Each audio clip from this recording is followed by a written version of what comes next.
အသုံးချမယ်အဆုံးမှာလို့အပြည့်ပြပြောခဲ့တာအပိုင်း24ရောက်တာ1389ခုဒုတိယဝါဆိုလဆန်း73ရက်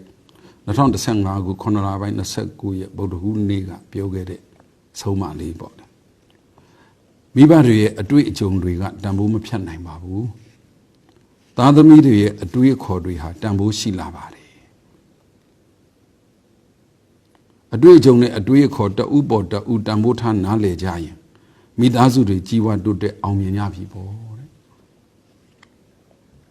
ဒီနေရာမှာပြောချင်တာကတစ်ပိုင်းစီပိုင်းကြည့်သွားရင်မိဘနဲ့သားသမီးကြားမှာ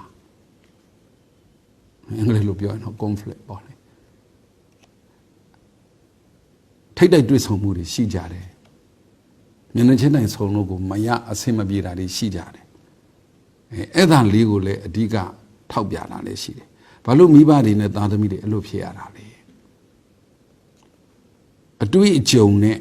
မိဘတွေမှာအတွေ့အကြုံတွေရှိတယ်သားသမီးတွေဟာခက်နဲ့လျော်ညီတဲ့အတွေ့အခေါ်တွေရှိတယ်ဒီခေတ်ဒီကအတွေ့အခေါ်က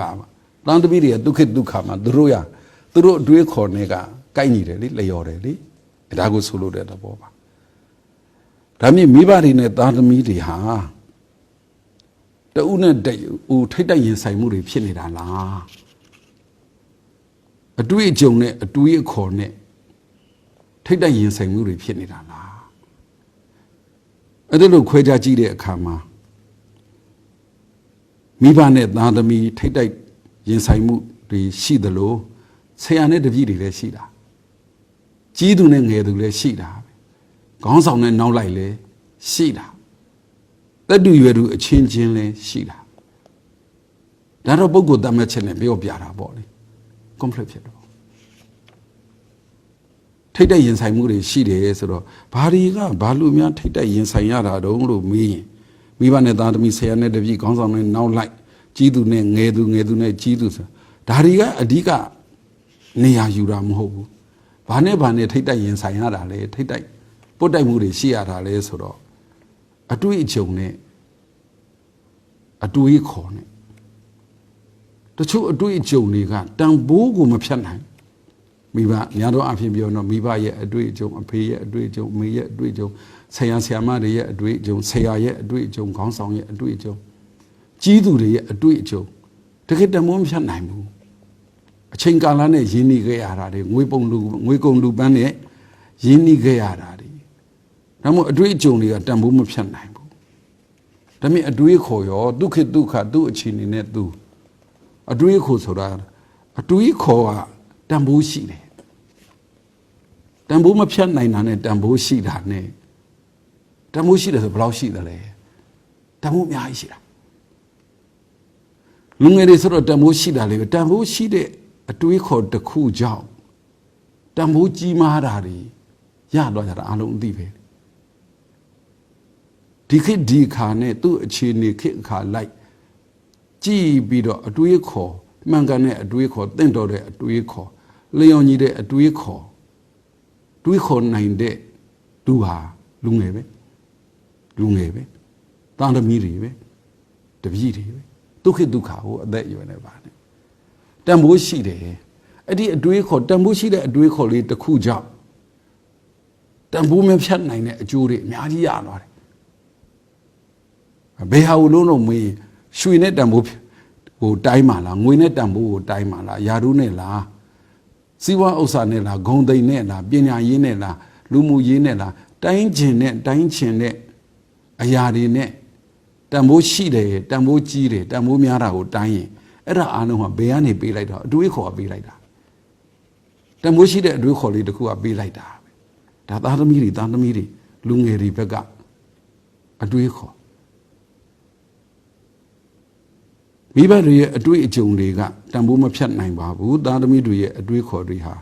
တန်ဖိုးရှိလာပါတယ်မိဘနဲ့သားသမီးမှာမိဘကသားသမီးကိုအထင်သေးသလားဒီလိုကြီးပြောရတာလည်းစကားလုံးကခက်သွားတယ်နော်မိဘကသားသမီးကိုအထင်သေးတာလားသားသမီးကမိဘကိုမလေးစားတာလား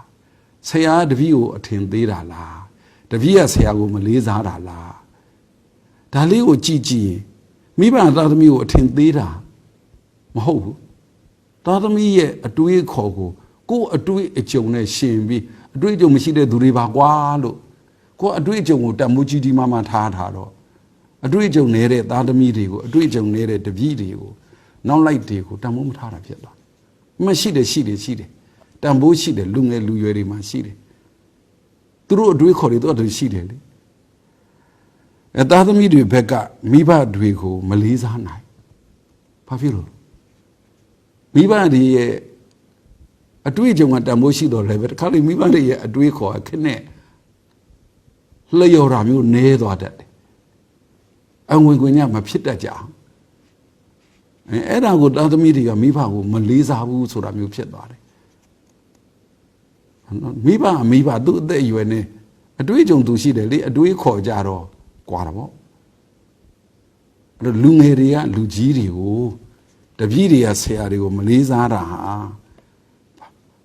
ဘာလို့မလေးစားတာလဲခင်းနဲ့လျော်ညီအောင်မတွေးခေါ်တတ်တဲ့အတွေးခေါ်လွဲချော်မှုကိုမလေးစားတာအတွေ့အကြုံကတော့ဘယ်လူငယ်တွေဘယ်သူမှညင်လို့မရဘူးလူကြီးတွေကိုယ့်ထက်တရက်ပိုးနေတဲ့လူကြီးကိုယ့်ထက်ပိုအတွေ့အကြုံရှိတာဗောတရက်မှမဟုတ်တစ်စက္ကန့်နဲ့အတွေ့အကြုံပိုရှိတာဗောအဲ့ဒီမှာနေလူငယ်တွေကဘာကိုအဓိကထားနေလဲဆိုတော့အတွေးခေါ်တွေကိုအဓိကထားနေလောကကြီးမှာအတွေးခေါ်ရတာဥဆောင်လိုက်ရင်အတွေးခေါ်တန်ဖိုးရှိရင်တန်ဖိုးရှိတန်ဖိုးကြီးအကျိုးတွေကြီးမားမားရမယ်လူကြီးတွေကြတော့ဘာကိုတန်ဖိုးထားကြပြန်တော့ဆိုတော့အတွေ့အကြုံကိုတန်ဖိုးထားကြတယ်ဒီအတွေ့အကြုံကဝယ်လို့မရဘူးကွာဒီအတွေ့အကြုံကငါတို့လူကြီးတွေမှရတာမင်းတို့လိုလူငယ်တွေမှာဒီအတွေ့အကြုံတွေမဖြစ်နိုင်ဘူးတန်ဖိုးထားတာရင်ကွာကုန်အရှိဘက်မျက်နှာမူတဲ့လူနဲ့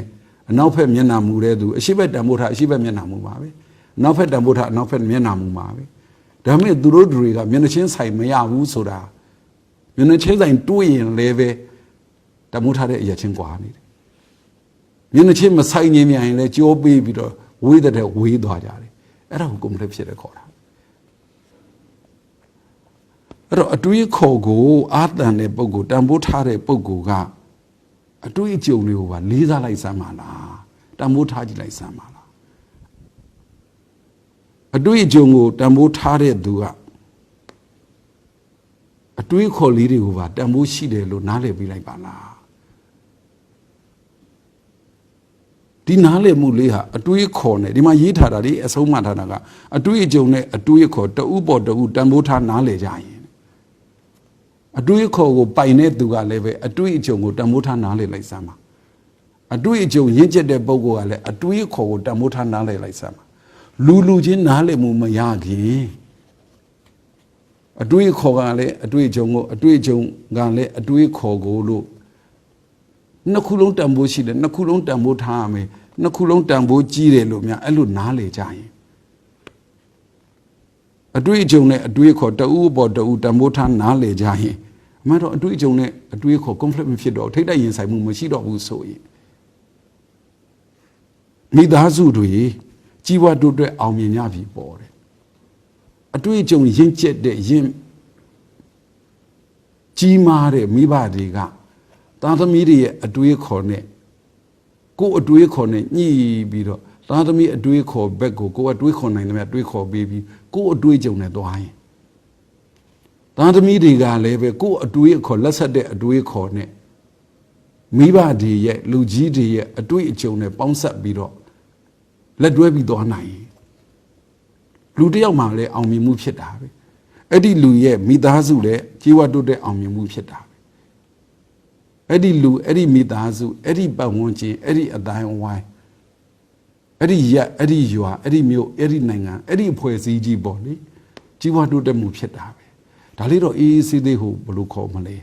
စဉ်းစားပြီးတော့မှတွေးကြံစဉ်းစားစေခြင်းလေဒီမှာတော့အချိန်10မိနစ်နဲ့ချင့်ငိမ့်ပြီးအကျယ်ချက်ပြောတော့ပြည့်စုံအောင်မပြောနိုင်ကိုပြည့်စုံအောင်ပြောအောင်တော့တခါလေပြောတဲ့သူထက်စာရေးတဲ့သူထက်နားထောင်တဲ့သူတွေကပိုအသိဉာဏ်အတွေ့အကြုံအတွေးခေါ်ကောင်းတဲ့သူတွေကများတာရှိတယ်